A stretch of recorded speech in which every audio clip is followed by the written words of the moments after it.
Hello students and welcome back to Vedantu JEE. आज हम गति सीरीज में करने वाले हैं अपना सारा का सारा पी ब्लॉक कंप्लीट। तो पी ब्लॉक का आपको जैसे कि पता है कि पी ब्लॉक इस बार आ तो रहा है जेई में, पर अभी आपका सिलेबस थोड़ा सा हो चुका है change. So this is the new NTA द्वारा जो सिलेबस आया वो ये है, जिसमें बोला है कि आपसे केवल पूछा जाएगा इलेक्ट्रॉनिक कॉन्फ़िगरेशन, जनरल ट्रेंड्स के बारे में, फिजिकल केमिकल प्रॉपर्टीज के बारे में across the period down the group, और जो भी यूनिक बिहेवियर होता है किसका, first element in each group, बस वही आपसे पूछा जाएगा। तो हम भी उसी की तैयारी कर लेते हैं, करेक्ट। तो हम भी यही इतनी ही चीजों की तैयारी करेंगे अब से फॉर द जेई 2024 जो कोर्स है उसके according. So let's begin. Let me change the pen colour first. Okay, let's begin. तो सबसे पहले जैसे ही पी ब्लॉक एलिमेंट आता है दिमाग में तो पीरियोडिक टेबल आ जानी चाहिए। This is your entire periodic table, और इस साइड में है आपका, साइड में होता है पी ब्लॉक एलिमेंट्स। सबसे मोटी बात पी ब्लॉक एलिमेंट्स की ये है कि यहाँ पे कितने पी ब्लॉक एलिमेंट्स होते हैं बच्चा? पी ब्लॉक एलिमेंट होते हैं ग्रुप 13 से लेके ग्रुप 18 तक, मतलब कि टोटल 6 आपके ग्रुप्स होते हैं पी ब्लॉक के। क्यों? क्योंकि आपके पी ऑर्बिटल में कितने पी ऑर्बिटल्स होते हैं? 3। मैक्सिमम इसमें आ सकते हैं 6 इलेक्ट्रॉन्स, इसीलिए आपके पास कितने होते हैं? 6 ग्रुप्स होते हैं। इतना तो समझ आया। नेक्स्ट चीज क्या है कि जो पी ब्लॉक एलिमेंट्स होते हैं वो इकलौते ऐसे एलिमेंट्स है जहां पे पूरी की पूरी पीरियोडिक टेबल में आपको क्या मिलता है बच्चा? आपको मिलता है non metals as well as metalloids. पूरी की पूरी पीरियोडिक टेबल में सारी पीरियोडिक टेबल 75% से ज्यादा पीरियोडिक टेबल जस्ट मेटल्स। अगर कहीं पे नॉन मेटल और मेटलॉइड्स पाए जाते हैं तो वो केवल कहाँ है? आपके पी ब्लॉक एलिमेंट्स में। वो आपके एकदम left hand side of the periodic table पे है। अगर इसे देखूंगी तो राइट हैंड साइड पे है, मतलब एकदम इस side of the periodic table पे आपकी क्या है? पी ब्लॉक एलिमेंट्स है, करेक्ट। अब इनका कुछ ट्रेंड्स देख लेते हैं। जैसे जैसे आप पीरियड वाइज मूव करेंगे from left to right, period wise move करती हूँ तो क्या होता है? शेल का नंबर सेम रहता है, पर क्या न्यूक्लियर चार्ज इंक्रीज होता जाता है, करेक्ट। जैसे जैसे when I move from left to right तो न्यूक्लियर चार्ज इंक्रीज होता है तो साइज क्या हो जाता है आपका? डिक्रीज। यहां जाऊंगी तो साइज डिक्रीज होगा। Similarly as I go down the group तो साइज क्या होता है? इंक्रीज, क्योंकि नंबर ऑफ शेल्स इंक्रीज हो रहे हैं। शेल्स क्या है? यहाँ पे एक ही शेल है, यहाँ 2 शेल, 3 शेल, 4 शेल, ऐसे शेल्स भरते जा रहे तो साइज इंक्रीज होता जा रहा है। First trend. सेकेंड ट्रेंड क्या है? Ionization energy. तो आयोनाइजेशन एनर्जी का बच्चा क्या होता है? जैसे जैसे यहाँ पे मेंशन है, हाँ, as you go from left to right in a periodic table, size क्या हो रहा है? छोटा साइज हो रहा है। आयोनाइजेशन एनर्जी क्या होती है? मुझे अपने एटम में से, लास्ट वाले शेल में से इलेक्ट्रॉन निकालने के लिए जितनी एनर्जी चाहिए उसको मैं बोलती हूँ आयोनाइजेशन एनर्जी, ठीक है। अब आयोनाइजेशन एनर्जी जैसे जैसे मैं इस साइड जाती हूँ पीरियोडिक टेबल के फ्रॉम लेफ्ट टू राइट तो आयोनाइजेशन एनर्जी इंक्रीज होती है। क्यों? क्योंकि साइज हो रहा है छोटा, मतलब कि लास्ट वाला शेल आपके पहले वाले न्यूक्लियस से बहुत करीब है, इसीलिए जैसे जैसे करीब आता जाएगा तो अट्रैक्शन बढ़ता गया। इसका मतलब इलेक्ट्रॉन रिमूव करना हो गया मुश्किल, ठीक है। तो this is the trend for ionization energy. And similarly down the group क्या होता है? आयोनाइजेशन एनर्जी होती है डिक्रीज। देखो डाउन द ग्रुप होती है डिक्रीज, क्योंकि क्या हो रहा है? साइज बढ़ रहा है। जैसे जैसे नीचे जा रही हूँ शेल्स बढ़ रहे, साइज बढ़ रहा है, तो इलेक्ट्रॉन निकालना लास्ट वाले शेल से हो गया आसान। नेक्स्ट ट्रेंड है आपका इलेक्ट्रॉन एफिनिटी, मतलब कौन इलेक्ट्रॉन्स अपने अंदर आसानी से ले लेगा। तो बच्चा जो ये वाले एलिमेंट्स होते हैं इनको तो बोलते हैं एस ब्लॉक। ये तो कैसे होते हैं? पॉजिटिव एलिमेंट्स होते हैं, ये इलेक्ट्रॉन्स देना चाहते हैं, और पी ब्लॉक एलिमेंट्स जो होते हैं वो इलेक्ट्रॉन्स लेना चाहते हैं, ठीक है। तो यहाँ पे जाते जाते left to right electron affinity, अपने करीब रखने की इलेक्ट्रॉन एफिनिटी बढ़ जाती है, ठीक है। And as you go down the group तो इलेक्ट्रॉन एफिनिटी कम हो जाती है, क्योंकि साइज बड़ा हो गया तो न्यूक्लियस इलेक्ट्रॉन को अच्छे से अट्रैक्ट नहीं कर पाएगा तो एफिनिटी कम हो जाएगी, ठीक है। नेक्स्ट है आपका metallic character and non metallic character. तो ऐसे डायगनली मेटालिक कैरेक्टर इंक्रीज होता है एंड ऐसे diagonally non metallic character increase होता है। ये सारी चीज समझ आई। ये सारे ट्रेंड्स दिमाग में रख के अब हम बात करने वाले हैं अपने पी ब्लॉक एलिमेंट से। उससे पहले आपको फिर से रिमाइंडर डलवा दूं कि एमवी सैट करके एक एग्जाम कंडक्ट होने वाला है। जो बच्चे नए हैं उनके लिए है ये mega Vedantu scholarship admission test. अगर आप नए नहीं हैं तभी भी आप ये अवेल कर सकते हैं। क्या करना है? वेदांतु कंडक्ट करवा रहा है एक ऑफलाइन टेस्ट किसके लिए? क्लास 8 से 12 क्लास के बच्चों के लिए, जो कि या तो आप फाउंडेशन कोर्स कर रहे हो या कोई नीट जेईई की किसी की भी तैयारी कर रहे हो ना, आप तो ये टेस्ट दे सकते हो। क्या करना है, आपको डिस्क्रिप्शन बॉक्स पे एक रजिस्ट्रेशन लिंक मिलेगा, फ्री लिंक है, जाके क्लिक कीजिए, फ्री में रजिस्टर कीजिए, अपनी क्लास अपना एग्जाम सेलेक्ट कीजिए। तो आप क्या कर पाएंगे, आप इन डेट्स को 9th and 10th, 2nd and 3rd तो चली गई, अब 9th एंड 10th को इन ऑफलाइन सेंटर्स पे जाके आप टेस्ट दे सकते हैं। फॉर एग्जाम्पल जेईई एग्जाम होने वाला है अभी जनवरी में, तो उसका मॉक छोटू एग्जाम, कि आपको थोड़ा फील आए एग्जाम का, है ना, और ये भी कि ऑल इंडिया से बच्चे एग्जाम देंगे, करेक्ट। तो आपका एक ऑल इंडिया रिपोर्ट कार्ड तैयार हो जाएगा कि आप ऑल इंडिया में स्टैंड कहाँ करते हैं। तो बिफोर योर मेन एग्जाम एक छोटू एग्जाम दे दो, ताकि थोड़ी फील आ जाए एग्जाम की, क्योंकि यहाँ पे भी सेम होगा, ऑफलाइन सेंटर पे जाओगे, आपको पूरा एक सीट अलॉट होगा, क्लासरूम अलॉट होगा, एडमिट कार्ड होगा, एग्जैक्ट फील आएगी जो जेईई एग्जाम में आती है, और आपकी रैंक भी आएगी एकदम इंडिया लेवल पे। So don't miss out this opportunity, as this is a free test, आप फ्री में कंडक्ट कर इसको ले सकते हैं। उसके बाद इसके कुछ हाइलाइट्स हैं कि अगर आप टॉप 7 स्टूडेंट्स होंगे तो आपको इसरो जाने की 5 दिन की इंटर्नशिप मुफ्त में मिलेगी, ठीक है, which is a very big deal. उसके बाद assured scholarships and drones, mobile and smart watches and even free subscription for Vedantu doubt app तो मिलेगा ही। साथ में आपको एक all India report card, all India performance card मिलेगा, वेरी वेरी इंपॉर्टेंट, कि आप इंडिया लेवल पे कहाँ स्टैंड करते हैं। And register now for free. These are a few more details about it. Next is these are the test centers. अगर आप इन cities को belong करते हैं तो आप जाके देखे आइए, या इन cities के आसपास रहते हैं तो आप जाके ये एग्जाम दे सकते हैं, ठीक है। आई चीजें समझ। Now let's come back to the P block elements. अब हम ग्रुप 13 की बात करें। ग्रुप 13 में कौन कौन से एलिमेंट्स हैं? Boron, aluminium, gallium, indium and thallium and nihonium, ठीक है। These are all the elements. इन एलिमेंट्स की इलेक्ट्रॉनिक कॉन्फ़िगरेशन होती है बच्चा NS2Np1। What is the electronic configuration? NS2Np1, ठीक है। अब इसमें मुझे क्या करना है, जैसे अब इनकी इलेक्ट्रॉनिक कॉन्फ़िगरेशंस को दिमाग में रखना बच्चा बहुत ही जरूरी है। क्यों? क्योंकि जैसे गैलियम में first time d orbital introduce हो रहा है, सिमिलरली थैलियम में first time f orbital introduce हो रहा है। तो बच्चा ये जो d एंड f ऑर्बिटल्स होते हैं ये बहुत ज्यादा इनकी प्रॉपर्टीज को इन्फ्लुएंस करते हैं, इसीलिए इनकी इलेक्ट्रॉनिक कॉन्फ़िगरेशन जानना बहुत जरूरी है।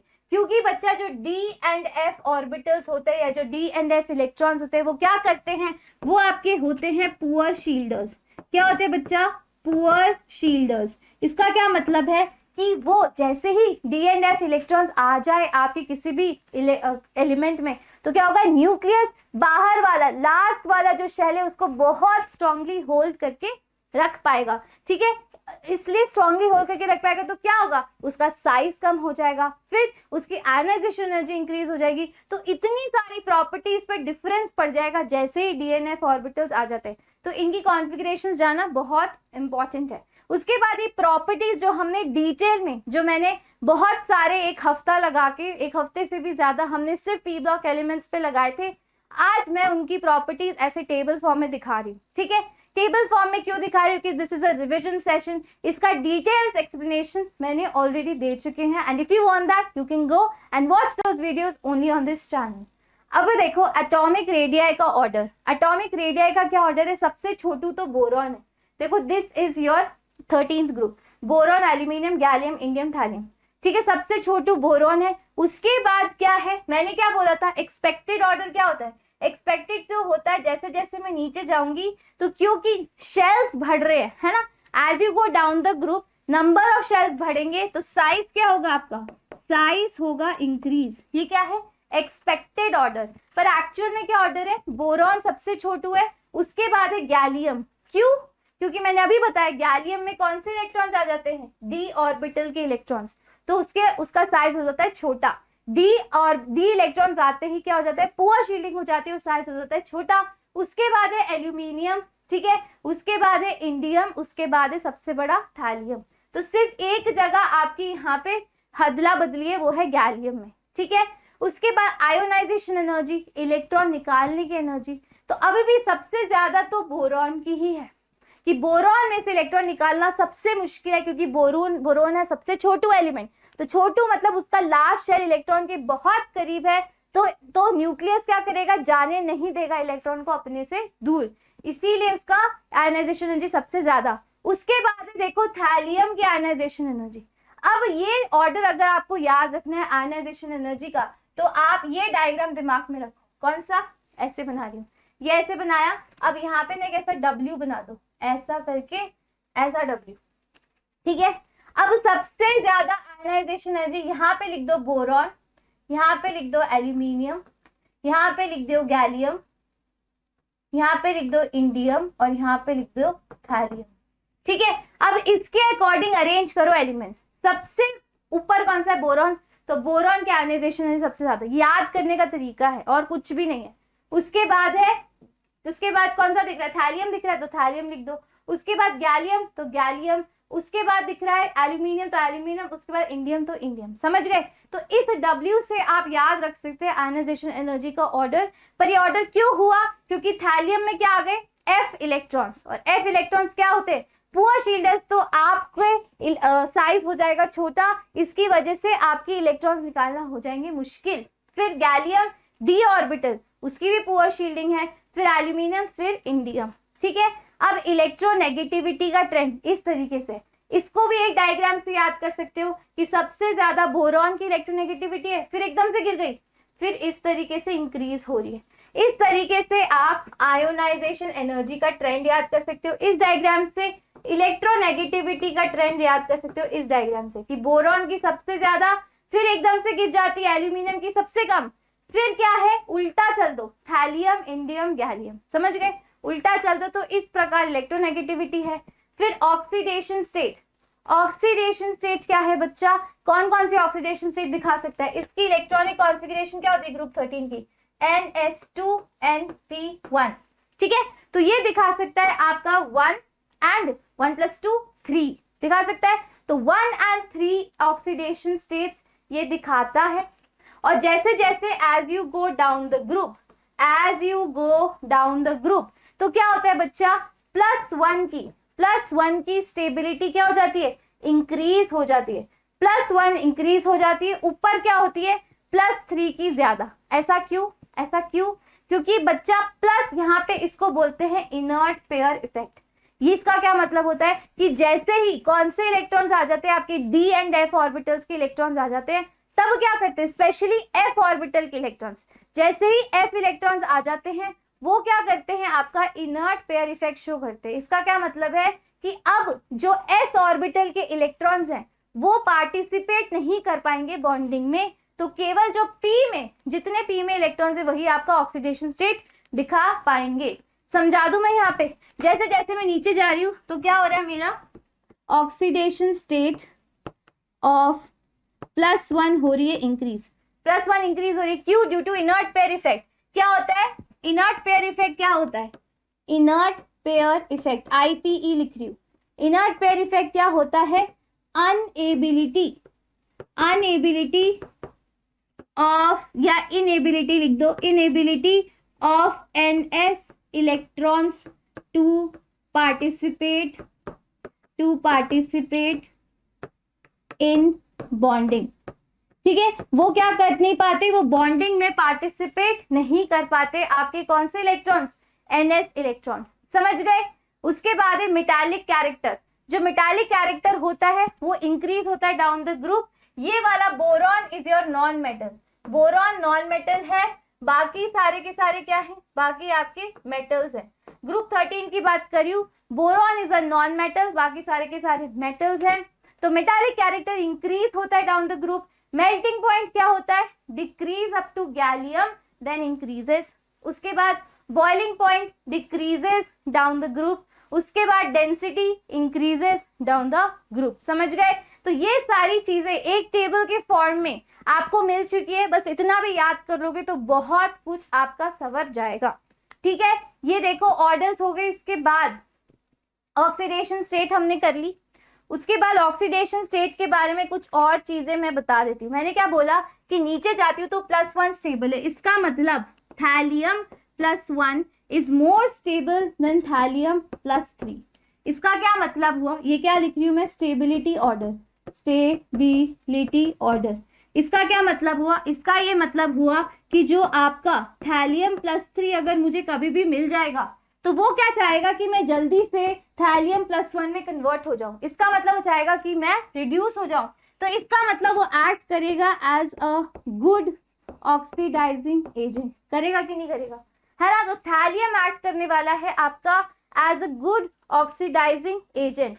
ठीक है, अब जो +1 के कंपाउंड्स होते हैं, और भी चीजें बता देती हूँ, और जो +1 के कंपाउंड्स होते हैं यहाँ पे लिख देती हूँ मैं।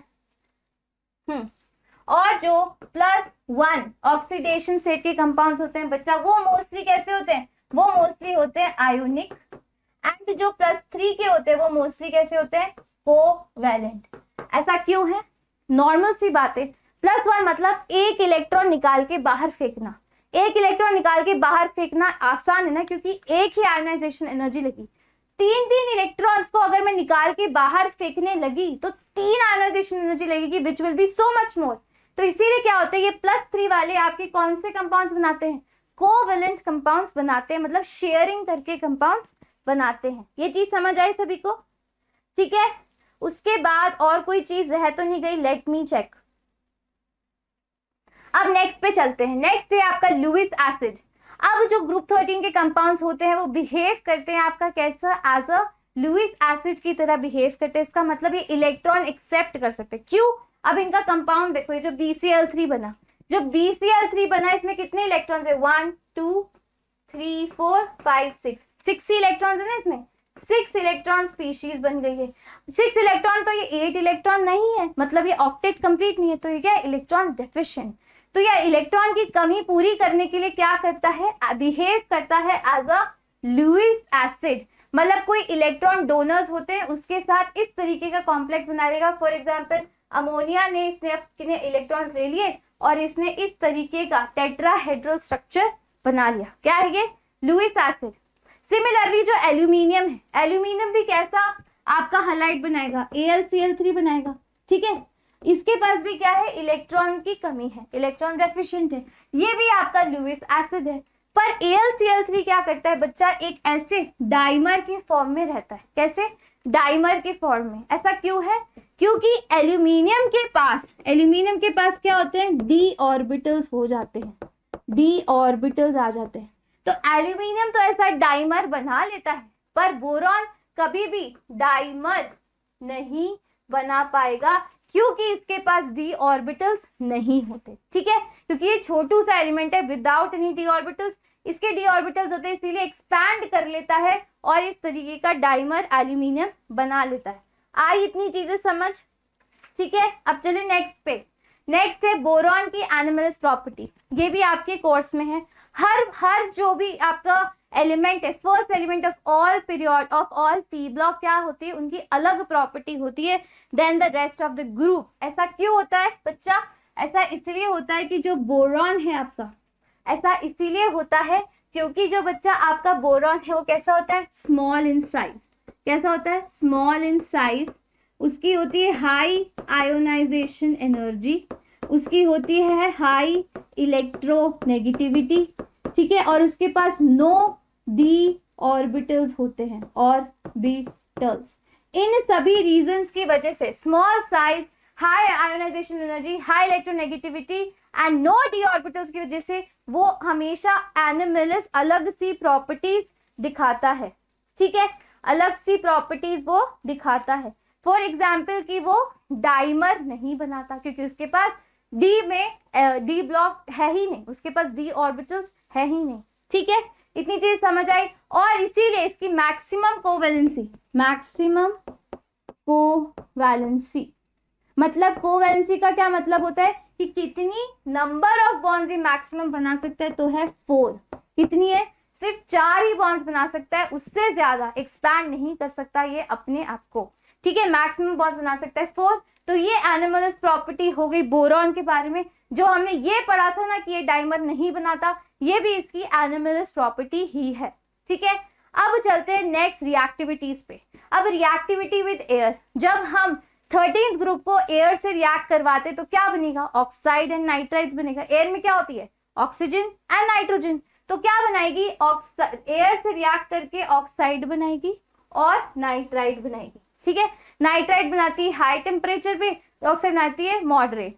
नाइट्राइड हाई पे क्यों बनाती है, क्योंकि नाइट्रोजन मॉलिक्यूल आपका बहुत ही ज्यादा स्टेबल होता है, उससे रिएक्शन करवाने के लिए बहुत हाई टेम्परेचर चाहिए होता है। क्यों, क्योंकि नाइट्रोजन मॉलिक्यूल के पास कैसी ऐसी 3 बॉन्ड्स होती हैं, N2 ऐसे होता है ना, इसको तोड़ना बहुत मुश्किल है, इस बॉन्ड को तोड़ना, तो इसीलिए हमेशा हाई टेम्परेचर पे ही होती है।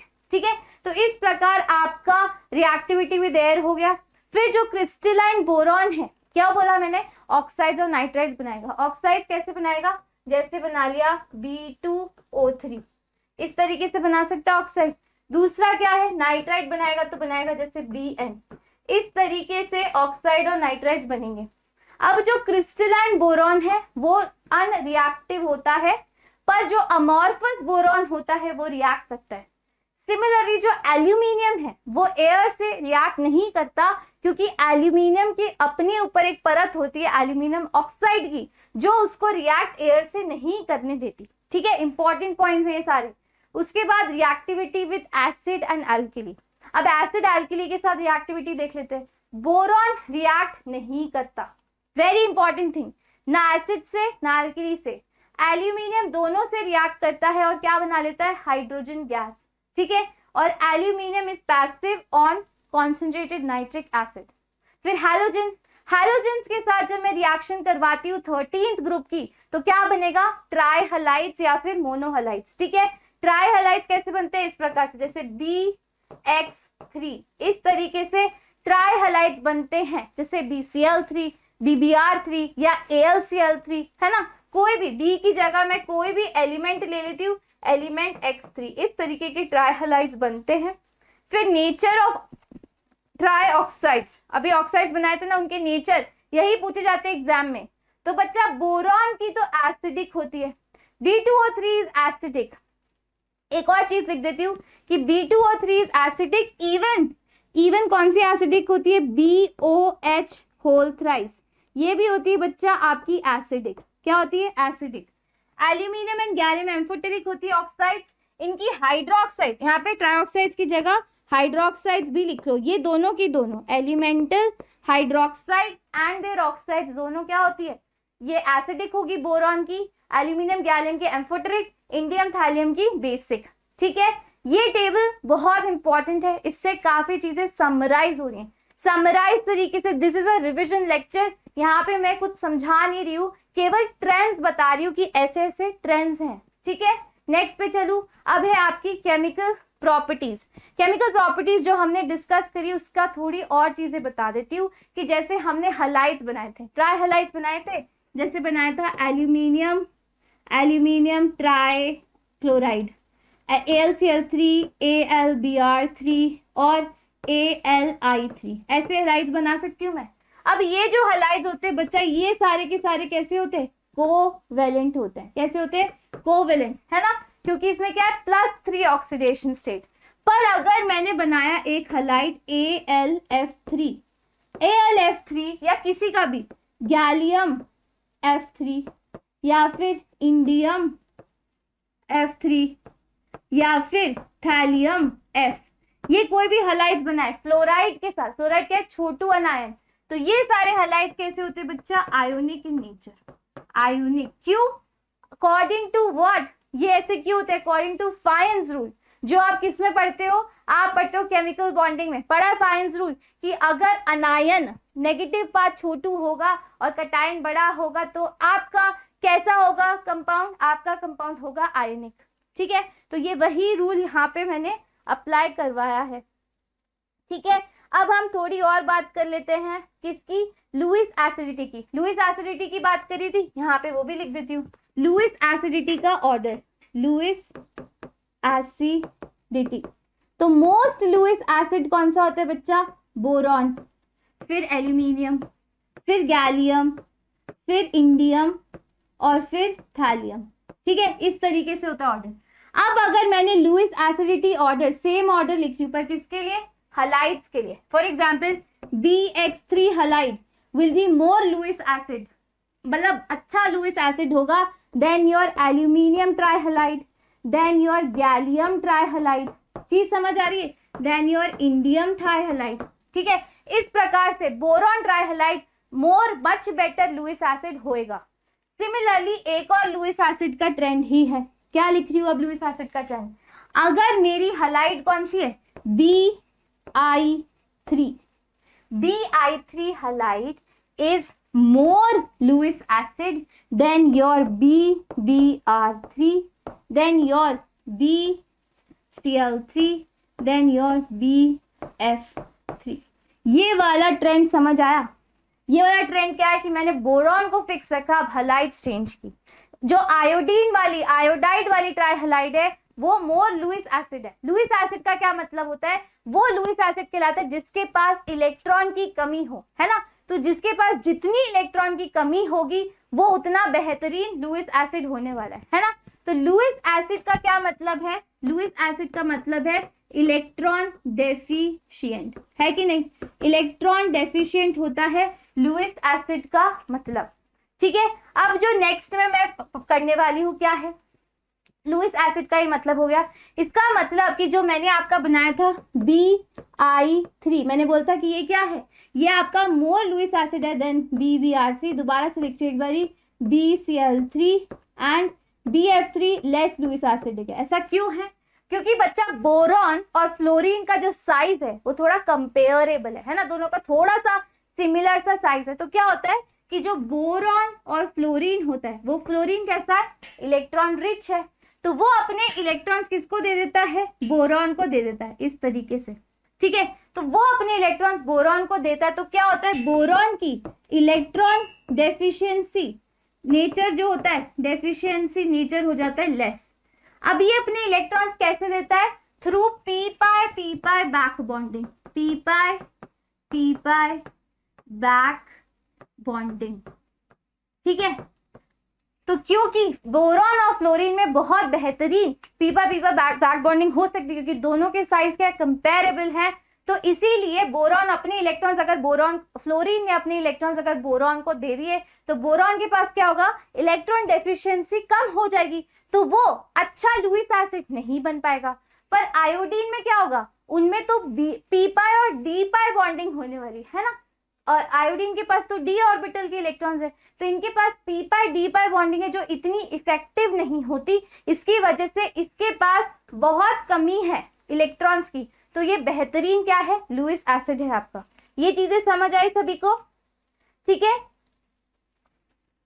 अब नेक्स्ट है ग्रुप 13 के बारे में ये चीज, अगर मैं किसी हलाइड का, किसी ट्राई हलाइड का पानी से हाइड्रोलिसिस करवाती हूँ तो ऐसा टेट्राहेड्रल स्ट्रक्चर बनेगा। किसके केस में? मोस्टली बोरॉन के केस में, क्योंकि बोरॉन का मैंने बोला था कि वो मैक्सिमम कितनी 4 बॉन्ड्स बना सकता है। तो जब मैं MCl3 को पानी में डालूंगी तो इस प्रकार का कंपाउंड बनेगा MOH4। पर अगर मैंने एल्यूमिनियम को पानी में डाला तो मेरा कैसा बनेगा? ऐसा ऑक्टाहेड्रल कंपाउंड। यहाँ टेट्राहेड्रल बन रहा था, यहाँ ऑक्टाहेड्रल बनेगा। क्यों? क्योंकि एल्यूमिनियम के पास d ऑर्बिटल है, वो अपना ऑक्टेट एक्सपैंड कर सकता है, तो उसके पास 6 यहाँ पे H2O जुड़ जाएंगे, करेक्ट। तो अब हम ग्रुप 14 की बात करते हैं। ग्रुप 14 में कौन कौन से एलिमेंट्स हैं? Carbon, silicon, germanium, tin, lead and flerovium, ठीक है। इन एलिमेंट्स की इलेक्ट्रॉनिक कॉन्फ़िगरेशन होती है NS2 इनकी इनर शेल की जो कॉन्फ़िगरेशन होती है वो जाननी इंपॉर्टेंट है, क्योंकि जैसे पहले बताया अभी कि इनकी बहुत सारी प्रॉपर्टीज किस पे डिपेंड करती है, क्योंकि जैसे जर्मेनियम में पहली बार d ऑर्बिटल इंट्रोड्यूस हो रहा है, सिमिलरली आपका लेड में पहली बार f ऑर्बिटल इंट्रोड्यूस हो रहा है। तो इन ऑर्बिटल्स की वजह से फिर से क्या हो जाएगा? पुअर शील्डिंग होगी, तो साइज इनका छोटा होगा, इसकी वजह से आयनाइजेशन एनर्जी, इलेक्ट्रोनेगेटिविटी, बहुत सारी चीजों पे फर्क पड़ता है, ठीक है। इनर्शियल कॉन्फ़िगरेशंस देख ली। This is the 14th group, carbon family इसको बोला जाता है, ठीक है। अब देखो इसका एटॉमिक रेडिया है। एटॉमिक रेडिया एक्सपेक्टेड क्या होता है? जैसे जैसे मैं नीचे जाऊंगी तो शेल्स बढ़ेंगे, तो साइज क्या होना चाहिए? इंक्रीज। यहाँ पे सेम वही है, carbon, silicon, germanium, tin, lead, वही ट्रेंड। आयनाइजेशन एनर्जी का ट्रेंड थोड़ा सा फर्क है, कार्बन की सबसे ज्यादा होगी, जो सबसे छोटा आयनाइजेशन एनर्जी ज्यादा, वही ट्रेंड। सिलिकॉन, जर्मेनियम, यहाँ पे देखो क्या है, थोड़ी सी गड़बड़ है कि पीवी की ज्यादा है टिन से। क्यों? क्योंकि पीवी में कौन से F शेल आ जाता है तो उसमें से इलेक्ट्रॉन्स निकालने मुश्किल हो जाएंगे F सब शेल की वजह से, इसीलिए Pb की आयनाइजेशन एनर्जी कम ज्यादा। उसके बाद इलेक्ट्रोनेगेटिविटी सबसे ज्यादा कार्बन की, उसके बाद देखो लेड की क्यों है, क्योंकि उसका बड़ा साइज है, साइज की वजह से। उसके बाद सिलिकॉन, जर्मेनियम और आपकी टिन की सेम इलेक्ट्रोनेगेटिविटी होती है। फिर ऑक्सीडेशन स्टेट ये कौन सी शो कर सकते हैं, दो तरीके के करते हैं, वन इज +2 एंड +4। ठीक है, अब जो मैं नीचे जाऊंगी सेम जो पहले किया था मैंने, नीचे जाऊंगी तो +2 ऑक्सीडेशन स्टेट की स्टेबिलिटी होगी increase due to inert pair effect, जो क्या कहता है कि इसकी कॉन्फ़िगरेशन क्या थी, NS2Np2। इनर्ट पेयर इफेक्ट ये कहता है कि मैं आपके s ऑर्बिटल्स को पार्टिसिपेट ही नहीं करने दूंगा, किसमें, बॉन्डिंग में, इसीलिए आपके s ऑर्बिटल्स पार्टिसिपेट ही नहीं कर पाएंगे, केवल p ऑर्बिटल से आप बनाओ। ठीक है, वो कब आते हैं, जैसे ही f इलेक्ट्रॉन्स आ जाते हैं, वो ऐसे बोलते हैं कि हम f ऑर्बिटल्स के आने से s इलेक्ट्रॉन्स न्यूक्लियस के बहुत पास आ जाते हैं, इसीलिए वो बॉन्डिंग में पार्टिसिपेट नहीं कर पाते, इसी को इनर्ट पेयर इफेक्ट बोलते हैं। ठीक है, तो स्टेबिलिटी +2 की इंक्रीज होती है नीचे।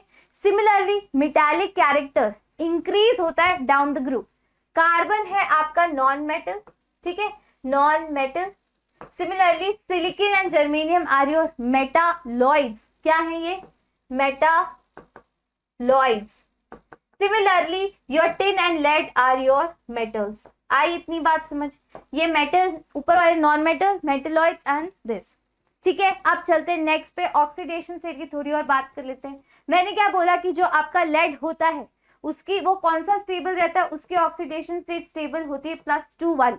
तो इसका मतलब अगर मेरे पास Pb अगर +4 की स्टेट में है तो वो क्या चाहेगा कि मैं Pb +2 में कन्वर्ट हो जाऊं, यही चाहेगा, है ना। तो इसका मतलब कि Pb +4 आपका क्या होगा, ये जाएगा कि मैं रिड्यूस हो जाऊं, इलेक्ट्रॉन्स अपने पास ले लूं, तो इसका मतलब this is a good oxidizing agent, है कि नहीं, गुड ऑक्सीडाइजिंग एजेंट।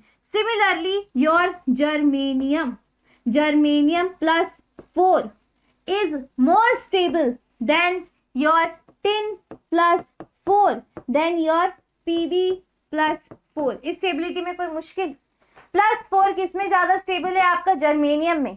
सिमिलरली +2 किसमें स्टेबल होगा, उल्टा ऑर्डर लिख देती हूँ यहाँ पे, +2 स्टेबल होगा आपका germanium, +2 will be least stable than your tin +2 than your Pb +2। ठीक है, और क्या बातें हो सकती है कि जो +2 ऑक्सीडेशन के कंपाउंड्स होते हैं वो कैसे हो सकते हैं, आयोनिक हो सकते हैं, पर +4 वाले हमेशा कैसे होंगे, कोवैलेंट। क्यों, ऐसा क्यों है, क्योंकि 4 इलेक्ट्रॉन्स, आयोनिक का क्या मतलब है, सारे के सारे इलेक्ट्रॉन्स निकाल के बाहर फेंक दिए और पॉजिटिव चार्ज आ गया, तभी आयोनिक होता है ना। अगर 4 इलेक्ट्रॉन बाहर फेंकना या 4 इलेक्ट्रॉन एक्सेप्ट करना बहुत मुश्किल बात है, इसीलिए क्या करते हैं, शेयर कर लेते हैं। 4 वाले +4 ऑक्सीडेशन स्टेट वाले कैसे कंपाउंड बनाते हैं, कोवैलेंट कंपाउंड। ठीक है, इतनी बातें समझ आई, चलते हैं नेक्स्ट। अब प्रॉपर्टीज है इनकी। मेल्टिंग पॉइंट क्या है, डिक्रीज होता है अप टू 10 और फिर उसके बाद इंक्रीज होता है, मतलब Pb का मेल्टिंग पॉइंट ज्यादा है। क्यों, मेल्टिंग पॉइंट डिपेंड करता है उसे क्रिस्टल स्ट्रक्चर से, तो Pb का क्रिस्टल स्ट्रक्चर थोड़ा सा टिपिकल होता है, इसीलिए इसका मेल्टिंग पॉइंट ज्यादा हो जाता है। ठीक है, फिर है बॉइलिंग पॉइंट, वो डिक्रीज होता है डाउन द ग्रुप। ठीक है, नेक्स्ट है डेंसिटी, इंक्रीज होती है, मास इंक्रीज होगा तो डेंसिटी इंक्रीज होगी डाउन द ग्रुप। अब रिएक्टिविटी विद एयर देख लेते हैं। जब एयर से रिएक्ट करती है कौन सी, ग्रुप 14 एलिमेंट्स, तो बनाते हैं या तो मोनोऑक्साइड या डाइऑक्साइड। मोनोऑक्साइड जैसे कार्बन बना लेगा कार्बन मोनोऑक्साइड या फिर कार्बन डाइऑक्साइड, ऐसे ही सारे एलिमेंट्स बना सकते हैं mono and dioxide.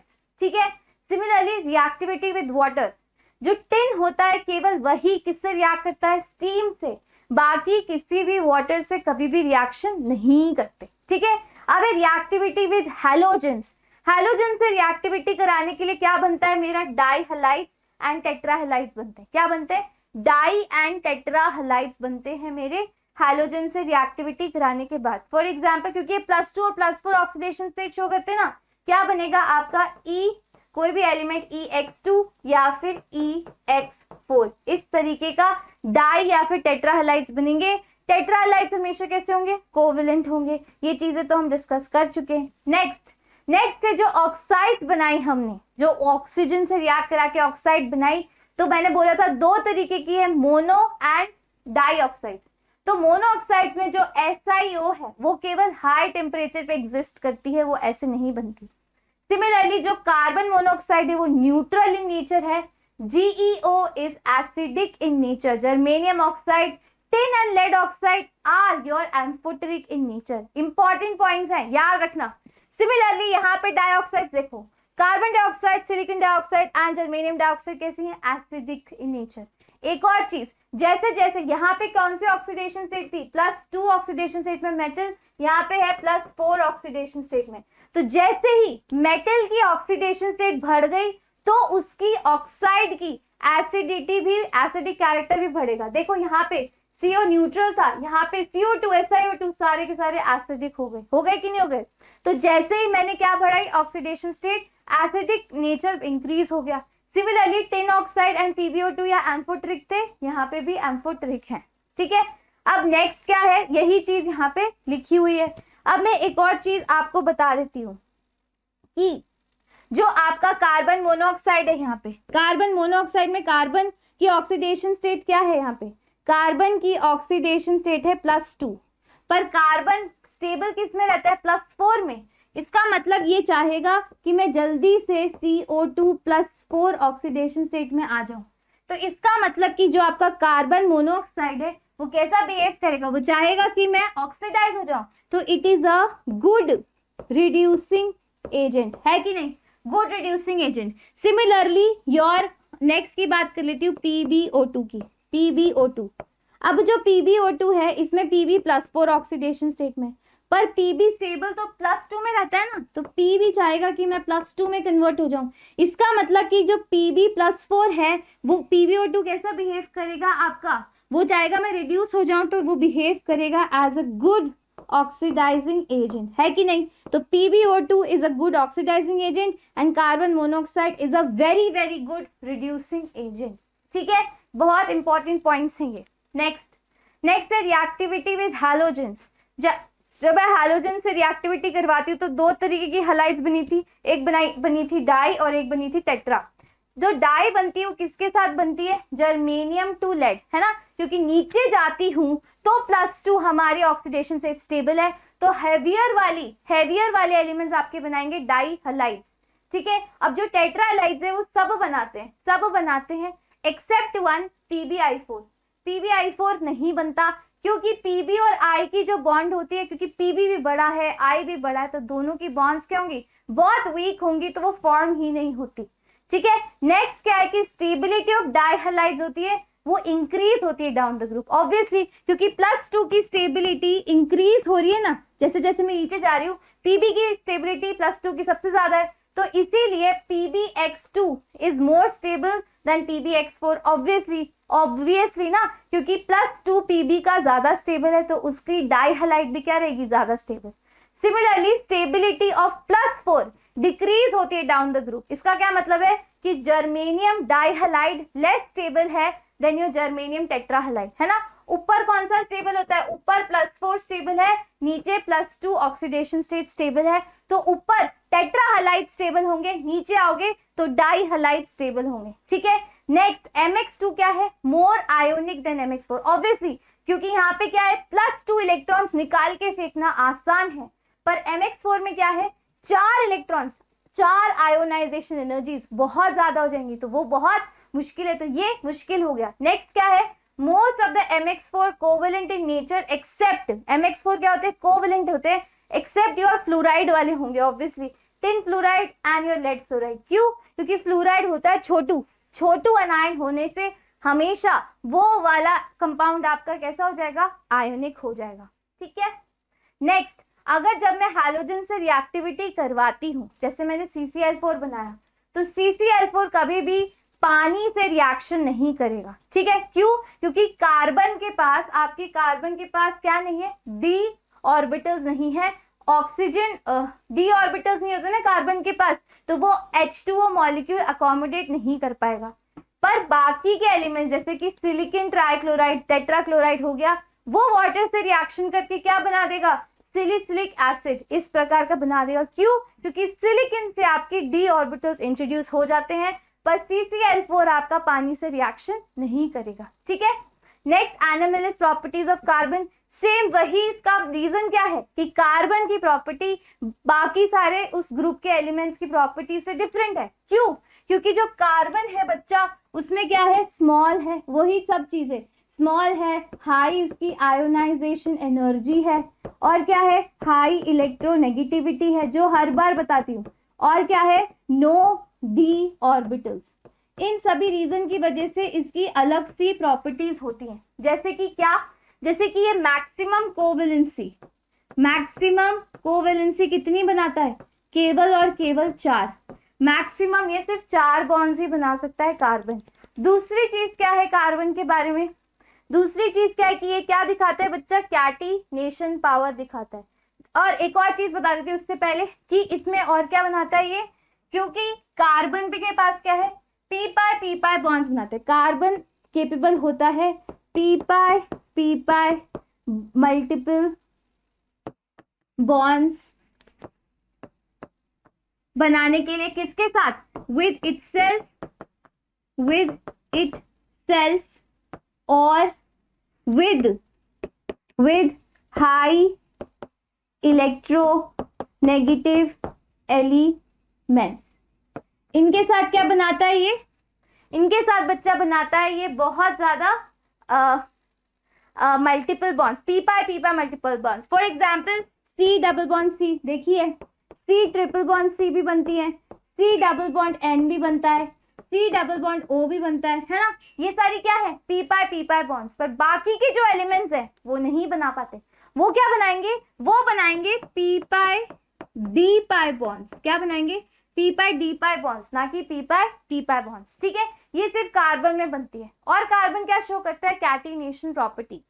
Catenation property आपके वैसे तो मोस्टली कौन से एलिमेंट्स? ग्रुप 14 के एलिमेंट्स शो करते हैं। क्यों? कैटिनेशन का मतलब क्या होता है? पहली बात ये बताओ। कैटिनेशन मतलब होता है जब कोई भी एलिमेंट अपने साथ, खुद के साथ क्या बना ले? विद इटसेल्फ, या तो चेन्स बना ले, है ना, या फिर क्या बना ले? रिंग्स बना ले। इस तरीके से रिंग्स बन जाती है ना।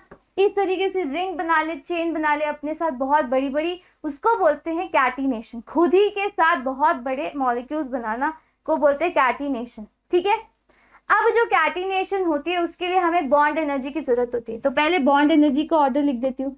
तो बॉन्ड एनर्जी हाईएस्ट होती है आपकी कार्बन की बॉन्ड एनर्जी, उससे लोएस्ट ये बहुत ज्यादा होती है। फिर सिलिकन की बॉन्ड एनर्जी, उसके बाद आती है आपकी जर्मेनियम एंड टिन। किसकी?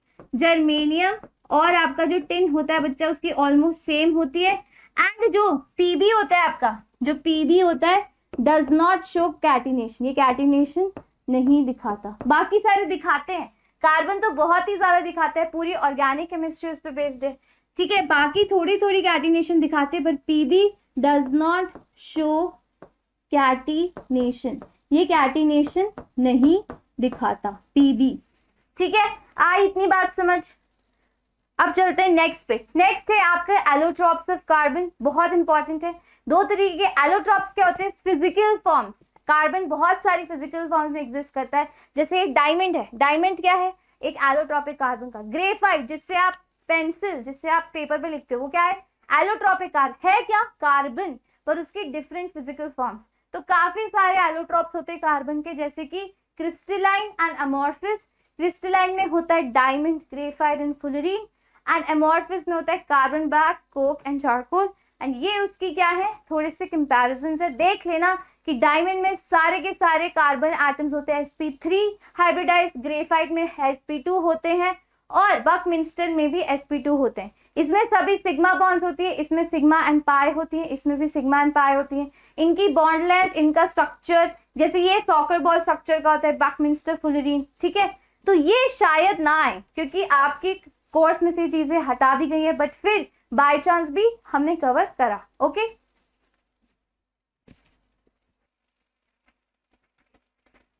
Now let's talk about group number 15। इनका दूसरा नाम बच्चा क्या होता है? इनका दूसरा नाम होता है निकोटिन बोलते हैं इनको। ठीक है, इनमें कौन कौन से एलिमेंट्स हैं? Nitrogen, phosphorus, arsenic, antimony, bismuth and moscovium.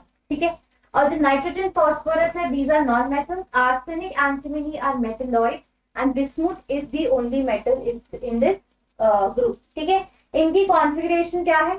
NH2Np3, मतलब इनके लास्ट शेल में 5 इलेक्ट्रॉन्स है, 2 s में है, 3 p में है। ठीक है, ये एक्स्ट्रा स्टेबल कॉन्फ़िगरेशन है बच्चा इनकी। क्यों? क्योंकि इनका s ऑर्बिटल कैसा है? फुली फिल्ड, और इनका जो p ऑर्बिटल है वो कैसा है? Half filled. देखिए s ऑर्बिटल फुली फिल्ड है और p ऑर्बिटल हाफ फिल्ड है, तो ये एक्स्ट्रा स्टेबल कॉन्फ़िगरेशन हो गई। इसकी वजह से क्या होता है कि इस ग्रुप की आयोनाइजेशन एनर्जी, जो कि हम इस साइड जाते हैं तो क्या होती है, इस ग्रुप की आयोनाइजेशन एनर्जी बहुत ही ज्यादा होती है then even your group 16 elements, जो कि ग्रुप अभी हम पढ़ेंगे ऑक्सीजन वाला, उससे ज्यादा होती है इसकी आयोनाइजेशन एनर्जी। क्योंकि इसका क्या है? Stable configuration. ठीक है, अब देखो निकोजेंस की और क्या ट्रेंड्स है? ट्रेंड सबसे पहले एटॉमिक एंड आयनिक रेडियस। इसके ट्रेंड्स ना बहुत सिंपल है, जो एक्सपेक्ट करोगे वही इसके ट्रेंड्स है। As you go down the group number of shells increase होंगे तो इसका साइज भी क्या होता है? इंक्रीज होता है। ठीक है, उसके बाद क्या है? जैसे आप आयनाइजेशन एनर्जी की बात कर लेते हैं, जब हम डाउन द ग्रुप जाएंगे तो साइज इंक्रीज हो रहा है, तो आयनाइजेशन एनर्जी क्या हो जाएगी? डिक्रीज। यहाँ पे भी सेम होगा, डिक्रीज होगी डाउन द ग्रुप। ठीक है, सिमिलरली इलेक्ट्रोनेगेटिविटी का क्या ऑर्डर है कि वो भी डिक्रीज होती है डाउन द ग्रुप। मतलब सबसे ज्यादा इलेक्ट्रोनेगेटिव है नाइट्रोजन। कौन सा है? नाइट्रोजन, फिर फॉस्फोरस, फिर आर्सेनिक, फिर एंटीमनी एंड फिर बिस्मुथ। इस तरीके से इसका ऑर्डर है। कॉमन ऑक्सीडेशन स्टेट क्या है इसकी?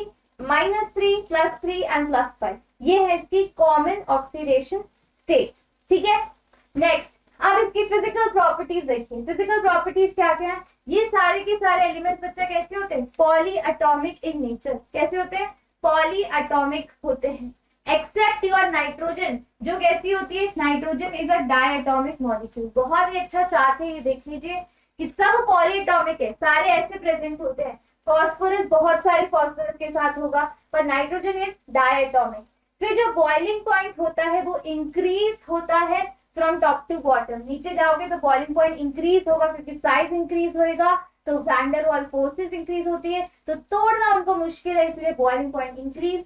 मेल्टिंग पॉइंट आर्सेनिक तक बढ़ता है, उसके बाद कम हो जाता है बिस्मुथ में। ठीक है, metallic character increase down the group. Obviously अभी पढ़ा नाइट्रोजन फॉस्फोरस नॉन मेटल, ये दोनों metalloid, bismuth is the metal. तो मेटेलिक कैरेक्टर इंक्रीज हो रहा है down the group. Except nitrogen सारे एलिमेंट्स क्या दिखाते हैं? एलोट्रॉपी। एलोट्रॉपी का मतलब है डिफरेंट फिजिकल फॉर्म्स में प्रेजेंट होते हैं। जैसे कार्बन के एलोट्रॉप्स होते हैं, जैसे डायमंड हो गया, ग्रेफाइट हो गया, बकमिन, तो क्या थे? Physical form.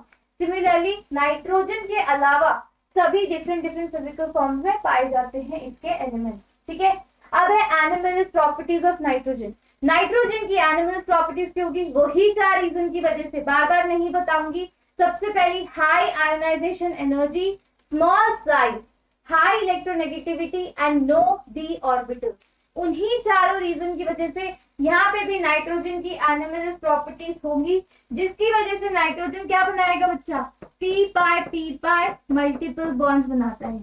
p-pi multiple bonds, जैसे कार्बन बना रहा था किसके साथ बनाता है? विद इटसेल्फ, या तो खुद ही के साथ बनाएगा विद इटसेल्फ, और विद हाई इलेक्ट्रोनेगेटिव एलिमेंट्स, जैसे कि क्या? जैसे कि कार्बन, हाइड्रोजन एंड ऑक्सीजन।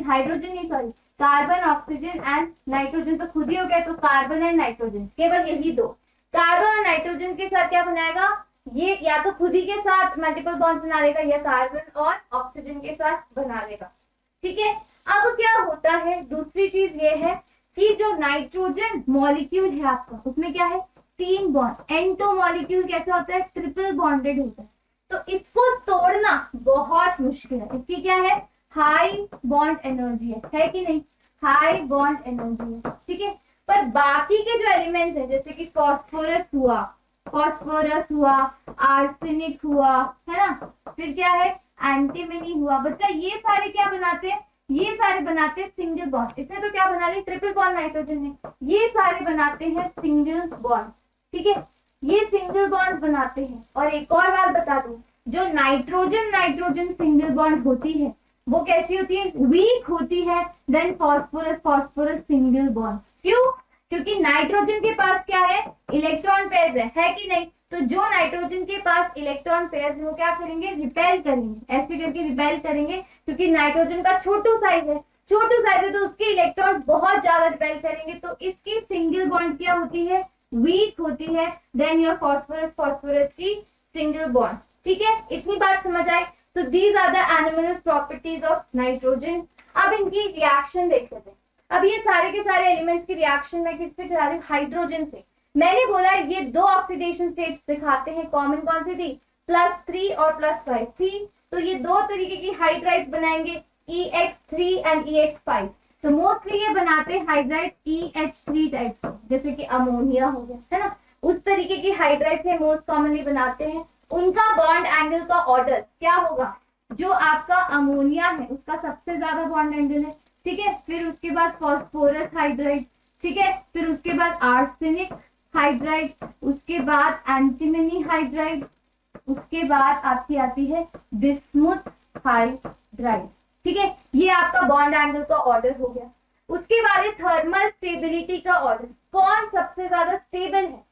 तो बच्चा देखो फिर से, हाइड्रोजन कैसा है, छोटू मॉलिक्यूल, एक ही शेल है, सबसे छोटा मॉलिक्यूल है हाइड्रोजन, तो वो छोटे मॉलिक्यूल के साथ स्ट्रॉन्गर बॉन्ड बनाएगा और कैसे रहेगा, स्ट्रॉन्ग स्टेबल रहेगा। तो इसकी थर्मल स्टेबिलिटी का ऑर्डर भी सेम है कि nitrogen hydride, ammonia is more stable then CH3 is more stable then ASH3 is more stable then SbH3 is more stable then bismuth H3। Simple. अब reducing character, reducing character का मतलब है जो जितनी आसानी से हाइड्रोजन दे देगा वो उतना ज्यादा रिड्यूसिंग इन नेचर होगा, करेक्ट। तो सबसे आसानी से कौन देगा, जो सबसे कम स्टेबल है ना, वो कौन सा है, बिस्मुथ। तो फिर इसका ऑर्डर क्या हो गया कि bismuth hydride is the most reducing in nature, then your Sb hydride, then your arsenic hydride, then your phosphorus hydride, and then सबसे कम रिड्यूसिंग होगा आपका अमोनिया। ठीक है, ठीक है। Next basic character, basic character किस पे डिपेंड करेगा बच्चा, बेसिक कैरेक्टर जो आसानी से हाइड्रोजन पेयर्स दे दे, क्या देते हैं आपके, 1 सेकेंड,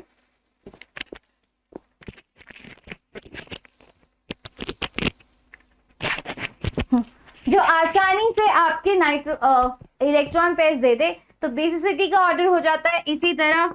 सबसे ज्यादा बेसिक होगा अमोनिया, उसके बाद PH3, उसके बाद ASH3, उसके बाद SbH3 और उसके बाद bismuth hydride. This is the order. दिख रहा है सभी का ऑर्डर, सभी को सारे ऑर्डर्स दिख रहे हैं। अब देखो नेक्स्ट सॉल्युबिलिटी। तो बच्चा सॉल्युबल इसमें हाइड्राइड केवल और केवल कौन सा होता है, 1 सेकेंड, हाँ, सॉल्युबल हाइड्राइड केवल और केवल होता है आपका अमोनिया, क्योंकि अमोनिया क्या बना सकता है, हाइड्रोजन बॉन्ड बना सकता है पानी के साथ। बाकी क्या होते हैं, इनसॉल्युबल होते हैं, बाकी नहीं बना सकते बॉन्ड्स, तो इसीलिए वो क्या हो जाते हैं, insoluble. Rest in soluble hydride. ठीक है। अब बॉइलिंग पॉइंट, जैसे जैसे नीचे जाऊंगी तो बॉइलिंग पॉइंट क्या होना चाहिए मेरा, बॉइलिंग पॉइंट सबसे ज्यादा होता है किसका होता है, बॉइलिंग पॉइंट का ऑर्डर थोड़ा सा अटपटा है। सबसे कम होता है PH3 का, फिर होता है आर्सेनिक का, फिर होता है आपका अमोनिया का, फिर होता है आपका SbH3 और सबसे ज्यादा होता है बच्चा बिस्मुथ हाइड्राइड। ठीक है, यहाँ पे अमोनिया का क्यों बढ़ गया, ड्यू टू हाइड्रोजन बॉन्डिंग। ठीक है, अमोनिया का बॉइलिंग पॉइंट थोड़ा सा बढ़ जाता है। ठीक है, ये चीज आई। अब रिएक्टिविटी टुवर्ड्स ऑक्सीजन। अब ऑक्सीजन के साथ ये दो तरीके की ऑक्साइड्स बनाएगा, क्योंकि दो तरीके की ऑक्सीडेशन स्टेट शो करता है। एक बनाएगा E2O3 एंड E2O5, दो तरीके की ऑक्साइड्स बनाएगा, +3 और +5 ऑक्सीडेशन स्टेट्स की। ठीक है, अब जो हायर ऑक्सीडेशन स्टेट की ऑक्साइड होती है बच्चा, वो क्या होती है, मोर एसिडिक। यहाँ पे लिख रही हूं मैं, जो हायर ऑक्सीडेशन स्टेट की क्या होती है, ऑक्साइड, वो क्या होती है आपकी, मोर एसिडिक। मोर एसिडिक, ठीक है, वो होती है आपकी ज्यादा एसिडिक। और एसिडिक नेचर जैसे जैसे आप नीचे जाते हो, एसिडिक नेचर क्या हो जाता है, डिक्रीज। एसिडिक नेचर डिक्रीजेस, जैसे जैसे आप नीचे जाओगे एसिडिक नेचर डिक्रीज होता जाएगा। इसका मतलब एसिडिक कैरेक्टर का ऑर्डर क्या हो गया, अगर मेरे पास E2O3 ऑक्साइड है, कौन सी E2O3, तो नाइट्रोजन और फॉस्फोरस E2O3 ऑक्साइड तो कैसी होने वाली है, कैसी होने वाली है, एसिडिक होने वाली है, कैसी, एसिडिक, ठीक है। नेक्स्ट कौन सी E2O3 हो सकती है आपकी, arsenic and antimony, arsenic and antimony होती है आपकी एम्फोटेरिक, कैसी होती है, एम्फोटेरिक। एंड बिस्मुथ ऑक्साइड होती है आपकी बेसिक ऑक्साइड। तो देखा जैसे जैसे मैं नीचे जा रही हूं तो एसिडिक नेचर डिक्रीज होता जा रहा है, क्या हो रहा है, डिक्रीज, डिक्रीज, ठीक है, समझ आई ये चीजें। अब देखो मैं आपको एक ऑर्डर पूछती हूं, जैसे कि मैंने यहाँ पे लिखा NO, ठीक है, यहाँ पे लिखा, सबसे पहले चलो N2O यहाँ लिख देती हूँ, N2O लिखा, यहाँ पे लिखा NO, यहाँ पे लिखा N2O3, यहाँ पे लिखा N2O या NO2 या N2O4, N2O4, यहाँ पे लिखा N2O5, N2O5। अब आपको बच्चा इसका बताना है एसिडिक कैरेक्टर, एसिडिटी कैरेक्टर, कि कौन सबसे ज्यादा एसिडिक इन नेचर होगा। मैंने क्या बोला, जिसका सबसे ज्यादा क्या होने वाला है, ऑक्सीडेशन स्टेट, तो सबसे ज्यादा ऑक्सीडेशन स्टेट होगा वो मोर एसिडिक होगा। तो यहाँ पे देखो इसकी ऑक्सीडेशन स्टेट क्या है, +1, कर दूं +1, +1, इसकी हो जाएगी +2, +3, +4, +5, हो गई ऐसी ऑक्सीडेशन स्टेट्स। अब क्या हो रहा है, जैसे जैसे ऑक्सीडेशन स्टेट इंक्रीज होगी तो एसिडिक कैरेक्टर भी इंक्रीज हो जाएगा, यही ऑर्डर होगा एसिडिक कैरेक्टर का। आई ये बात समझ, ये ऑक्साइड्स के बारे में था। नेक्स्ट चलते हैं हैलोजेंस के साथ रिएक्शन। जब इन सब की हैलोजेंस के साथ रिएक्शन करवाऊंगी तो फिर से +3 और +5 ऑक्सीडेशन स्टेट्स कॉमन है, तो दो तरीके की आपको क्या मिलने वाली है, हलाइड्स मिलने वाली है। एक होगी EX3 टाइप, एक होगी EX5 टाइप, ठीक है, +3 और +5 ऑक्सीडेशन स्टेट वाली। अब जो EX3 टाइप है वो कौन बनाता है, वो बनाते हैं ऑल स्टेबल एक्सेप्ट नाइट्रोजन, सारे बनाते हैं एक्सेप्ट नाइट्रोजन, ठीक है। और EX3 जो होगी वो कैसी होती है स्ट्रक्चर में, पिरामिडल, पिरामिडल इन स्ट्रक्चर। इसका मतलब जैसे कि आपने कुछ भी बनाई, फास्फोरस हाइड्राइड, फास्फोरस क्लोराइड बनाई PCl3, तो उसका स्ट्रक्चर इस तरीके से होगा, कैसा होगा, और यहाँ पे होंगे लोन पेयर्स, तो कैसा स्ट्रक्चर हुआ इसका, पिरामिडल स्ट्रक्चर। EX3 का होता है पिरामिडल स्ट्रक्चर, ठीक है। नेक्स्ट अब मैं इसकी बात कर देती हूँ, अब जो इनकी बेसिसिटी के बारे में बात कर लेते हैं EX3 की। तो बच्चा जो NF3 होता है, जो बच्चा NF3 होता है वो लीस्ट बेसिक है, then NCl3, then your NBr3, then your Ni3। किसका ऑर्डर है ये, बेसिसिटी का ऑर्डर, बेसिसिटी किसका ऑर्डर है, बेसिसिटी का ये ऑर्डर है। अब बात करते हैं हम EX5 की। EX5 का स्ट्रक्चर कैसे होगा, trigonal bipyramidal, trigonal bipyramidal, ठीक है, इस तरीके का EX5 का स्ट्रक्चर होने वाला है। अब एक और चीज, ये सारे कैसे बिहेव करते बच्चा, एज अ लुईस बेस, कैसे बिहेव करेंगे, एज अ लुईस बेस। दिखाई दे रहा है सभी को, सॉरी अगर मैं आगे आ गई थी। तो ये बेसिसिटी का ऑर्डर हो गया और ये सारे आपके बिहेव करेंगे बच्चा एज अ लुईस बेस, ठीक है। अब नेक्स्ट है, मैंने इसका आपको शेप बता दिया और मैंने ये भी बता देती हूँ कि जो आपकी EX5 होती है वो मोर स्टेबल होती है देन EX3। ये क्या है, स्टेबिलिटी का ऑर्डर, ठीक है, मोर स्टेबल होती है देन EX3, ठीक है। नेक्स्ट इनकी स्टेबिलिटी का ऑर्डर अब लिख लेते हैं EX5 की, कि इसमें EF5 is more stable than ECl5 is more stable than EBr5 is more stable than EI5। ये तो बनता ही नहीं है, नो, नन, ये किसी के साथ बनता ही नहीं, EI5 सिर्फ EBr5 तक ही बनाते हैं ये सारे कंपाउंड्स। ठीक है, इतना था, सॉरी ये वायर मेरे बीच में आ जाता है बारी बारी। इतना था हमारे ग्रुप 15 के ट्रेंड्स के बारे में। ठीक है,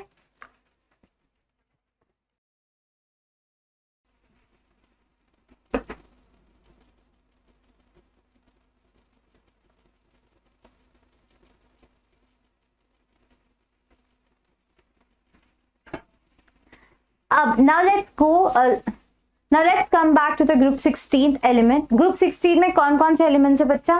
ग्रुप 16 में है oxygen, sulphur, selenium, tellurium and polonium. और इसकी electronic configuration, general electronic configuration होती है NH2Np16 है, तो 6 इलेक्ट्रॉन्स होंगे तो Np4 हो गए। ठीक है, this is the general electronic configuration. चलो आगे, इनके ये एलिमेंट्स हैं oxygen, sulphur, selenium, tellurium and polonium and this is the electronic configuration. मैंने बोला है कि जो इनर इलेक्ट्रॉन कॉन्फ़िगरेशंस होती हैं जिसमें d ऑर्बिटल और f ऑर्बिटल्स इंट्रोड्यूस हो जाते हैं, उनको जानना बहुत जरूरी है क्योंकि काफी प्रॉपर्टीज इन पर डिपेंड करती है। So this is the electronic configuration. Next इनके एटॉमिक और आयनिक रेडियाई की बात कर लेते हैं, ट्रेंड्स की बात करते हैं। जैसे मैं नीचे जाऊंगी डाउन द ग्रुप तो क्या होगा, नंबर ऑफ शेल्स इंक्रीज होंगे तो साइज ऑब्वियसली इंक्रीज होगा। तो इसका ऑर्डर होता है ऑक्सीजन सबसे छोटा है, फिर सल्फर, फिर सेलेनियम, फिर टेलुरियम और फिर होता है आपका polonium. So this is the order. ठीक है, नेक्स्ट है आपकी आयनाइजेशन एंथैल्पी। जैसे जैसे मैं नीचे जा रही हूँ साइज क्या हो रहा है, इंक्रीज। अगर साइज इंक्रीज हो रहा है इसका क्या मतलब है, जैसे साइज इंक्रीज हो रहा है तो आपका इलेक्ट्रॉन जो लास्ट वैलेंस शेल में वो आपके न्यूक्लियस से दूर हो रहा है तो निकालना इजी है। तो आयनाइजेशन एनर्जी डिक्रीज हो रही है। तो सबसे ज्यादा आयनाइजेशन एनर्जी ऑक्सीजन की, फिर सल्फर, फिर सेलेनियम, फिर टेलुरियम, फिर polonium. This is the order. ठीक है, अब इलेक्ट्रॉन गेन एंथैल्पी कि कौन आसानी से इलेक्ट्रॉन गेन करेगा, तो इसमें आती है सबसे ज्यादा ऑक्सीजन, फिर सल्फर, फिर सेलेनियम, फिर टेलुरियम और फिर पोलोनियम। ठीक है, ऑक्सीजन की हाईएस्ट इलेक्ट्रॉन गेन एंथैल्पी होती है। ठीक है, इलेक्ट्रॉन गेन एंथैल्पी का ऑर्डर ये नहीं है। I am really sorry, please one second. This is electron negativity का ऑर्डर। इलेक्ट्रॉन गेन एंथैल्पी का उल्टा ऑर्डर होता है। इलेक्ट्रॉन गेन एंथैल्पी का ऑक्सीजन की सबसे कम है, पोलोनियम, फिर उसके बाद उल्टा लिख दो टेलुरियम, फिर सेलेनियम और फिर सल्फर। सल्फर की इलेक्ट्रॉन गेन एंथैल्पी सबसे ज्यादा है, ऑक्सीजन की सबसे कम क्यों है, क्योंकि ऑक्सीजन छोटू एलिमेंट है, वो अपने अंदर इलेक्ट्रॉन लेगा तो इलेक्ट्रॉन रिपल्शन बहुत ज्यादा हो जाएगा, तो इसीलिए वो आसानी से इलेक्ट्रॉन गेन नहीं कर पाता, अपने अंदर नहीं ले पाता, सल्फर ले लेता है। ठीक है, अब इलेक्ट्रॉन नेगेटिविटी का ऑर्डर ये है कि ऑक्सीजन की सबसे ज्यादा होती है, फिर सल्फर की, फिर सेलेनियम, फिर tellurium and then your polonium. This is the electronegativity. Oxygen is in fact क्या है, आपका सेकेंड मोस्ट इलेक्ट्रोनेगेटिव एलिमेंट है पूरी पीरियोडिक टेबल में आफ्टर फ्लोरीन। ठीक है, अब देखो फिजिकल प्रॉपर्टीज की बात कर लेती हूँ। ऑक्सीजन और सल्फर ये दोनों हैं आपके नॉन मेटल्स। क्या है, नॉन मेटल्स है। ठीक है, सिमिलरली आपका सेलेनियम एंड टेलुरियम क्या है, दोनों के दोनों हैं आपके मेटालॉइड्स। ठीक है, सिमिलरली आपका जो पोलोनियम है वो क्या है, मेटल। तो जैसे जैसे मैं नीचे जा रही हूँ इसका क्या मतलब है, as I am going down the group metallic character क्या हो रहा है, इंक्रीज हो रहा है कि नहीं हो रहा, मेटालिक कैरेक्टर इंक्रीज हो रहा है। ठीक है, नेक्स्ट चीज क्या है कि इसमें सारे के सारे एलिमेंट्स होते हैं वो क्या शो करते हैं, ऑल, यहाँ पे स्टार लगा के लिख लीजिए, ऑल एलिमेंट्स शो एलोट्रॉपी। सारे के सारे एलिमेंट्स क्या दिखाने वाले, एलोट्रॉपी दिखाते हैं। एलोट्रॉपी मतलब डिफरेंट फिजिकल फॉर्म्स में प्रेजेंट होते हैं। ठीक है, नेक्स्ट है ग्रुप 16 की फिजिकल प्रॉपर्टीज, मेल्टिंग पॉइंट का ऑर्डर। तो बच्चा मेल्टिंग पॉइंट का ऑर्डर, इसमें सारे ऑर्डर्स ना बहुत सिंपल है, बहुत सिंपल, जो आप एक्सपेक्ट करोगे वही। ऑक्सीजन का सबसे कम होता है, फिर होता है सल्फर, फिर सेलेनियम, फिर टेलुरियम एंड देन पोलोनियम। ऐसा क्यों, क्योंकि बच्चा सल्फर से आके क्या हो जाता है, पॉली एटॉमिक हो जाता है। ऑक्सीजन कैसा है, मोस्टली डाई ट्राइएटॉमिक रहता है। सल्फर से आके S8 के मॉलिक्यूल्स भी बन जाते हैं। कैसे बन जाते हैं? S8 के मॉलिक्यूल्स। तो एकदम से साइज क्या हो गया इनका? बड़ा हो गया। ये सारे के सारे, ये भी Se8 कैसे बनाते हैं? पॉली एटॉमिक मॉलिक्यूल्स के फॉर्म में एग्जिस्ट करते हैं, साइज बड़ा हो जाता है तो एकदम से इनका मेल्टिंग पॉइंट इंक्रीज हो जाता है। नेक्स्ट करते हैं इनकी बॉइलिंग पॉइंट की बात। फिर से वही ऑर्डर है, ऑक्सीजन का सबसे कम, फिर सल्फर, फिर सेलेनियम, फिर टेलुरियम, देन पोलोनियम। ठीक है, उसके बाद है डेंसिटी का ऑर्डर। डेंसिटी का है, जैसे जैसे मैं नीचे जा रही हूँ वैसे वैसे क्या हो रहा है? मास इंक्रीज हो रहा है मास इंक्रीज। तो मेरा डेंसिटी का ऑर्डर क्या होगा? वो भी इंक्रीज हो जाएगा। तो ऑक्सीजन की सबसे कम है, फिर सल्फर, फिर सेलेनियम, फिर टेलुरियम एंड देन पोलोनियम। आइए चीजें समझ, ऑक्सीजन की सबसे कम डेंसिटी। अब ऑक्सीडेशन स्टेट की बात करते हैं। ये वैरायटी ऑफ ऑक्सीडेशन स्टेट दिखाते हैं ग्रुप 16 एलिमेंट्स। ऑक्सीजन देखो क्या दिखा रहा है? +1 एंड +2। कब दिखाता है?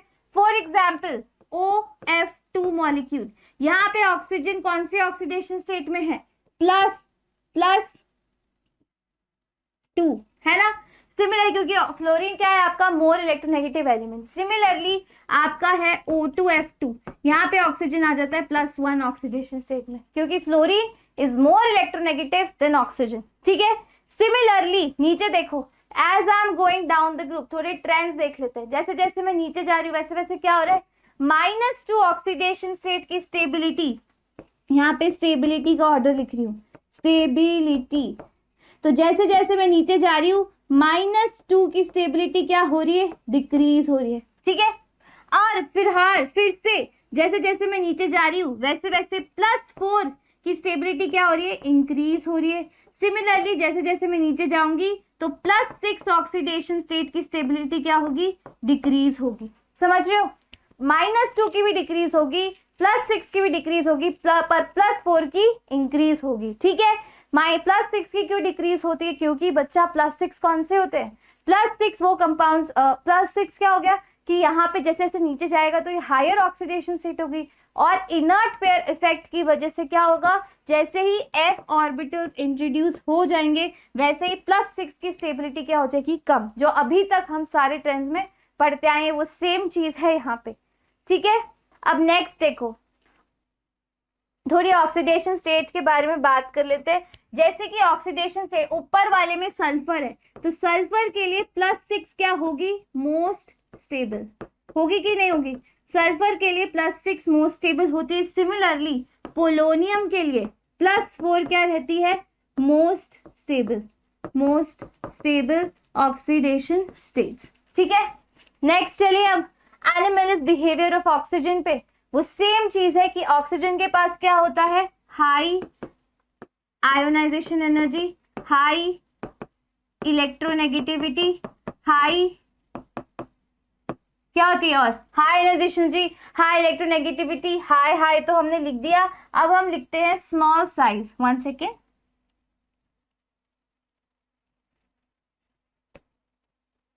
क्या होता है इसका? स्मॉल साइज होता है, और इसके पास नो d ऑर्बिटल्स होते हैं, कोई भी d ऑर्बिटल नहीं होता, जिसकी वजह से क्या होता है बच्चा? इसकी बहुत सारी प्रॉपर्टीज बाकी लोगों से अलग होती है। ठीक है, बस यही एनिमल्स प्रॉपर्टीज में जो हर बार पढ़ते आए हैं। नेक्स्ट क्या है? रिएक्टिविटी विद हाइड्रोजन देख लेते हैं। हाइड्रोजन से रिएक्ट करेगा ये तो क्या बनाएगा बच्चा? हाइड्रोजन से रिएक्ट करके मोस्टली क्या बनाता है? H2E बनाता है। इस तरीके के हाइड्राइड्स बनते हैं। अब ये जो हाइड्राइड्स होते हैं किसके साथ बनेंगे? OH, sulphur, tellurium, polonium. किस तरह से बनेंगे देखो, या तो जैसे H2O बनता है ना, तो इनकी है ना मैं बॉन्ड ऑर्डर का ऑर्डर लिख रही हूँ, बॉन्ड लेंथ का। अब मेरी ना एक बात समझो, हाइड्रोजन कैसा है? छोटू मॉलिक्यूल है, तो वो दूसरे छोटे मॉलिक्यूल के साथ स्ट्रॉन्गर एंड शॉर्टर बॉन्ड बनाएगा। अगर बड़ा मॉलिक्यूल होगा तो उसके साथ स्ट्रॉन्ग बॉन्ड नहीं बनाएगा। तो बॉन्ड लेंथ का ऑर्डर क्या होगा?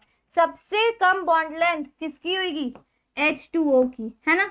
उससे ज्यादा होगी H2S की, उससे ज्यादा होगी H2Se की, उससे ज्यादा होगी H2Te की, उससे ज्यादा होगी H2PO की। ठीक है, so this is the order of the bond length. अब सिमिलरली बॉन्ड एनर्जी की बात करूं, अब बॉन्ड एनर्जी किसकी ज्यादा होती है? जिसकी बॉन्ड लेंथ कम है उसकी ज्यादा एनर्जी होती है। रेसिप्रोकल रिलेशन है तो बॉन्ड एनर्जी हाईएस्ट होती है किसके लिए? H2O के लिए, है ना। उसके बाद होती है H2S के लिए, उसके बाद होती है H2Se के लिए, फिर H2Te के लिए एंड देन H2PO के लिए। ठीक है, so this is the order of bond energy. मतलब हाईएस्ट बॉन्ड एनर्जी तोड़ने में, H2O को तोड़ने में मुश्किल आएगी, बाकी H2PO को तोड़ना आसान होगा। क्यों मैं बात कर रही हूँ? क्योंकि नेक्स्ट चीज जो हम डिस्कस करने वाले हैं केमिकल प्रॉपर्टीज में वो क्या है? इसकी एसिडिक कैरेक्टर। अब बच्चा एसिडिक कैरेक्टर कौन शो करता है? जो आसानी से क्या दे दे? H+, उसी को बोलते हैं ना एसिडिक। तो आसानी से H+ बच्चा कौन देगा? जिसकी बॉन्ड स्ट्रेंथ कम होगी या बॉन्ड लेंथ ज्यादा होगी। तो जैसे जैसे मैं नीचे जाऊंगी तो एसिडिक कैरेक्टर इंक्रीज होना चाहिए, है ना, क्योंकि बॉन्ड स्ट्रेंथ हो रही है कम, तो आसानी से ये क्या दे देगा? आपका H+, तो ये ज्यादा एसिडिक है। ठीक है, similarly reducing character. Reducing character का क्या मतलब होता है? जो आसानी से क्या दे दे? हाइड्रोजन दे दे, तभी तो वो रिड्यूस कर पाएगा किसी को। तो उसका ऑर्डर भी सेम होगा कि वो इंक्रीज होता है डाउन द ग्रुप। इतनी बातें समझ आई सभी को? ठीक है, अब देखो, due to less bond enthalpy for He bond dissociation, ठीक है, इसकी वजह से ये होता है। अब करते हैं रिएक्टिविटी विद हाइड्रोजन, देख ली। अब लास्ट में करने वाले हैं रिएक्टिविटी विद ऑक्सीजन। ठीक है, ऑक्सीजन के साथ ये दो तरीके के मॉलिक्यूल्स बनाता है। एक बनाता है EO2 मॉलिक्यूल्स, दूसरे बनाता है EO and 3 मॉलिक्यूल्स। ठीक है, इस तरह के मॉलिक्यूल्स बनाता है। ठीक है, ये दो तरीके की मॉलिक्यूल्स बनाएगा। अब इसके रिड्यूसिंग पावर का, इसका भी ऑर्डर देख लेते हैं। रिड्यूसिंग पावर का ऑर्डर, अब मुझे बताना इसकी रिड्यूसिंग पावर का ऑर्डर क्या होगा। मैं लिख रही हूँ SO2 और यहाँ पे लिख रही हूँ SeO2 और यहाँ पे लिख रही हूँ TeO2। ठीक है, अब इसमें सबसे बढ़िया रिड्यूसिंग एजेंट कौन सा होगा? तो देखो, मैंने क्या बोला था कि सल्फर में, यहाँ पे सल्फर की ऑक्सीडेशन स्टेट है +4, पर सल्फर की स्टेबल ऑक्सीडेशन स्टेट कौन सी थी? +6 थी ना।